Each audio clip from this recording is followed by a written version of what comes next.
بسم اللہ الرحمن الرحیم والصلاة والسلام علی سید المرسلین۔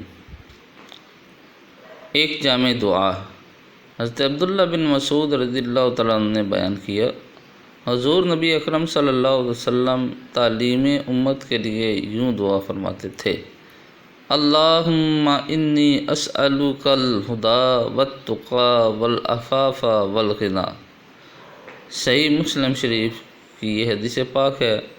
ترجمہ یہ ہے: اے اللہ، میں تجھ سے کامل ہدایت و تقوی، پاک دامنی اور تونگری کا سوال کرتا ہوں۔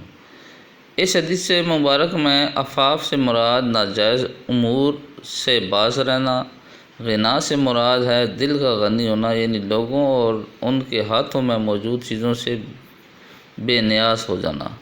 یہ دعائے نبوی مختصر الفاظ اور بہت سے معنی پر مشتمل ہے۔